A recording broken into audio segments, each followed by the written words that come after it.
गांव के आखिरी छोर पर एक छोटी सी झोपड़ी थी। उसी झोपड़ी के सामने पार्वती झाड़ू लगा रही थी। पार्वती बचपन से ही अपनी छोटी बहन पायल के लिए माँ जैसी थी।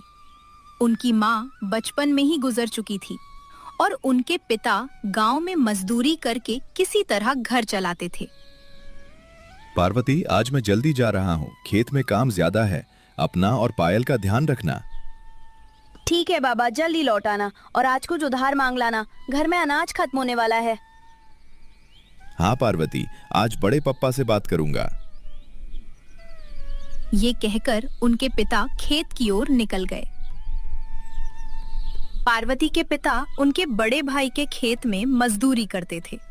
दिन भर काम करके जो पैसे आते वे अक्सर कर्ज चुकाने और थोड़ा बहुत राशन खरीदने में ही खर्च हो जाते थे। वहीं पार्वती ने झोपड़ी के अंदर देखा, कोने में एक टूटी खाट पर बैठी उसकी छोटी बहन पायल। दीदी, कुछ खाने को है क्या? पार्वती का दिल भर आया। वो जानती थी घर में बस सूखा आटा, कुछ रोटियां और थोड़ा सा नमक बचा है। हाँ गुड़िया, अभी देती हूँ। पार्वती ने आटे की पोटली खोली। बस 2 मुट्ठी आटा। उसने पोटली फिर बांध दी, शायद कल के लिए। पार्वती ने पायल को सूखी रोटी और नमक गर्म करके दे दिया। ले गुड़िया, अभी ये खा ले, शाम को कुछ अच्छा तेरे लिए ले आऊंगी। पार्वती काम की तलाश में निकल पड़ी। वो घर घर जाकर पूछने लगी, कहीं झाड़ू, बर्तन या आंगन साफ करने का काम है क्या? पार्वती, आज काम नहीं है, तुम कल आ जाना। अभी जरूरत नहीं है पार्वती, जब काम होगा तब बुला लेंगे। लेकिन आज उसे कहीं काम नहीं मिला। दोपहर होते होते भूख बढ़ गई। पार्वती के कदम धीमे पड़ गए। हे भगवान, आज भी खाली हाथ। और एक ठेले पर कचौरी चाट वाला तेजी से आवाज लगा रहा था। आओ आओ, मसालेदार कचौरी चाट खाओ, सिर्फ 30 रुपए प्लेट। आइए आइए। पार्वती ने देखा कि उसके कचौरी चाट के ठेले पर भीड़ लगी थी, पर कोई भी खुश नहीं था। अरे भाई, 1 प्लेट कचौरी चाट देना।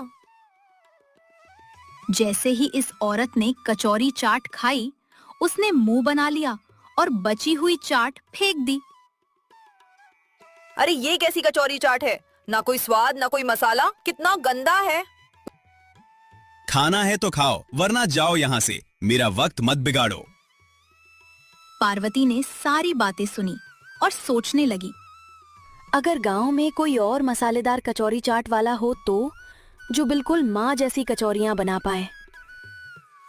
पार्वती आगे बढ़ गई, लेकिन दिमाग वही अटका रह गया, कचौरी चाट पर। शाम ढलने लगी। पार्वती घर लौटी। पायल दरवाजे पर ही खड़ी थी। दीदी, आ गई तुम? मेरे लिए कुछ लाई क्या?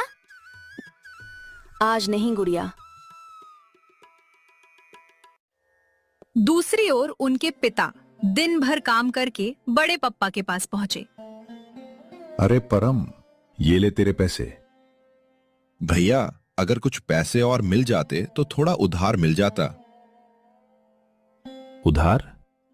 कोई उधार नहीं मिलेगा, और कल से काम भी कम मिलेगा। करना है तो कर, वरना और लोग खड़े हैं करने वाले। रात को उनके पिता लौटे, थके हुए, हाथ में सिर्फ 20 रुपए। आ गए बाबा। बड़े पापा ने कुछ उधार पैसे दिए क्या? नहीं पार्वती, और तुम्हारे बड़े पापा ने कहा है कि कल से काम भी कम मिलेगा। पार्वती चुप रही। उसके चेहरे पर हैरानी और उदासी साफ दिखाई दे रही थी। रात के खाने में बस सूखी रोटी और नमक था।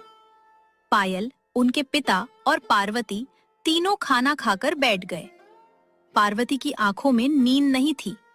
उसे बार बार वही आवाज याद आ रही थी, मसालेदार कचौरी चाट।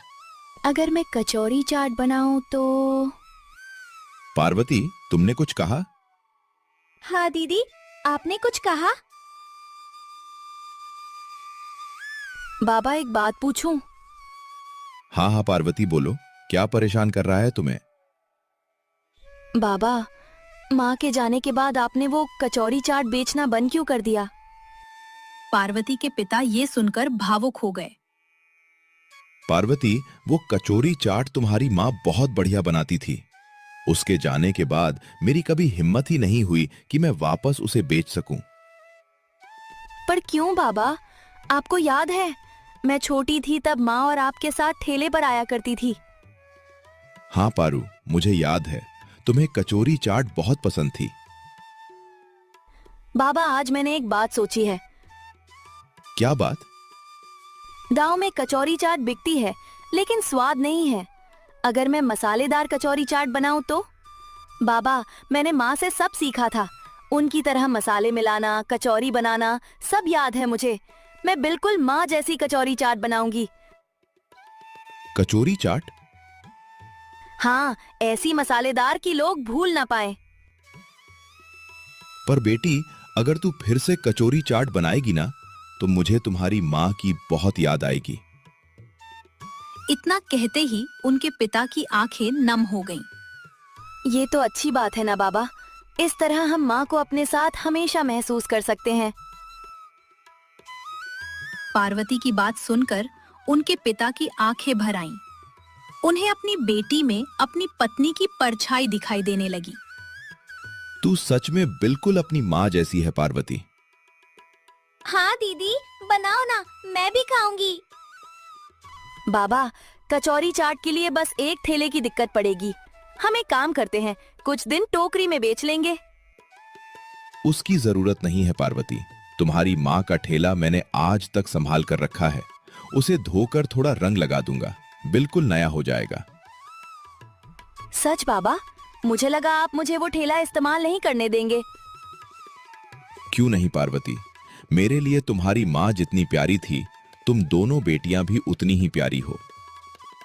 सच बाबा? लेकिन सामान के लिए पैसे कहाँ हैं? यही तो डर है, ना आटा है, ना आलू, ना मसाले। कमरे में सन्नाटा छा गया। उनके पिता कुछ देर सोचते रहे। तुम्हारी माँ के कुछ गहने हैं जो मैंने तुम्हारी शादी के लिए संभाल कर रखे थे। हम उन्हें गिरवी रख सकते हैं। बाबा, आप मेरे लिए माँ के गहने गिरवी रखेंगे? हाँ बेटी, आज मुझे तुम्हारे अंदर लता की झलक दिखाई दी है। मुझे पूरा यकीन है, तुमने जो सोचा है उससे हमारी हालत जरूर बदलेगी। बाबा, मैं वादा करती हूँ, मैं पूरी मेहनत करूंगी। तो तय रहा, कल से शुरू होगी हमारी मसालेदार कचौरी चाट। मतलब हम भी कचौरी चाट बेचेंगे? हाँ गुड़िया।